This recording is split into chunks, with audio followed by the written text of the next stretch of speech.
In another attempt to describe what kind of bodies these will be, the Apostle Paul speaks of DNA. Now, he doesn't use the word DNA. He never had seen the structure of DNA, I'm pretty sure. But in verses 39 through 44, he talks about the flesh of animals. That there are different types of flesh. That there's a flesh for mankind, a flesh for animal, a flesh for bird, a flesh for fish. All of this is different flesh.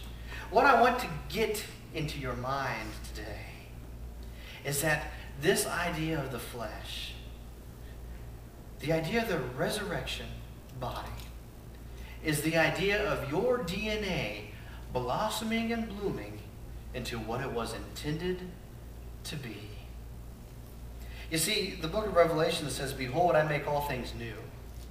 But what it's really kind of saying is, "Behold, I have restored what was broken." And because of sin, we were broken. Because of sin in our bodies, we pay the penalty of that sin. But in the resurrection, you will walk around in the glorious, imperishable bodies. Your DNA will flower, it will blossom, it will bloom into who God intended you to be. Praise God. The other truth that I want to just kind of bring out of this text for you today has to do with the spiritual body. Paul concludes his thoughts by saying, if there is a physical body, there's a spiritual body. If a spiritual body, there's a physical body. And so what do we make out of all of this? Well, the first thing I want you to see in all of this, you can see this clearly in Galatians chapter 5.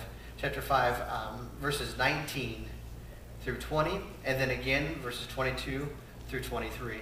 We see a list that the Apostle Paul gives us of the spiritual body and the physical body. See, the physical body is governed by sexual immorality, impurity, debauchery, idolatry, witchcraft, hatred. Hatred. I cannot think of something more antithetic to the Christian life than hatred. Discord, jealousy, fits of rage, selfish ambition, dissensions, factions, envy. Envy. I can't think of much more that can destroy a church than envy. Envy and pride.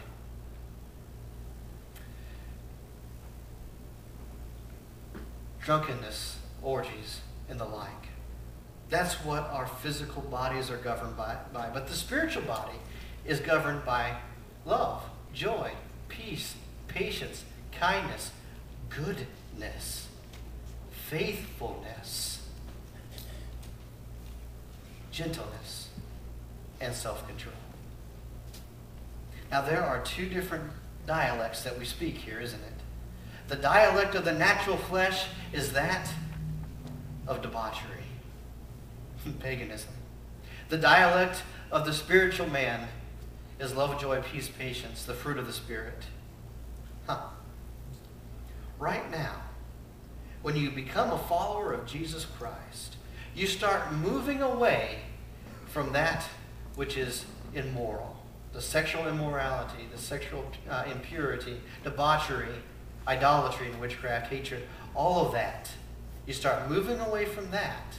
And you start living the spiritual man's life.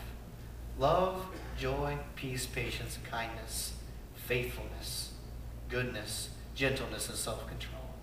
You start living in a dialect that is foreign to your natural body.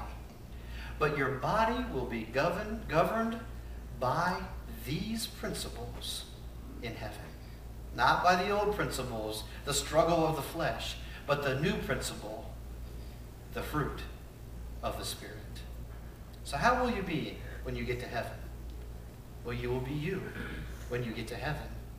Only you will be you, governed by the governing power of Christ, the reflection of his attributes in you.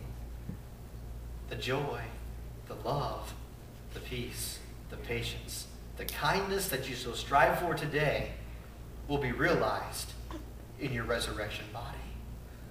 The goodness, the faithfulness, the gentleness, and the self-control that you so strive for today will be realized in your resurrected body.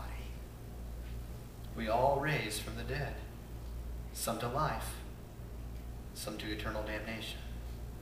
But the choice is yours. Will you be governed by your principles, by the principles of the flesh, the principles of Galatians 5:19 through 20, or will you be governed by your principles, God's principles, Galatians 5:22 through 23? The choice is yours today. Would you please stand with me?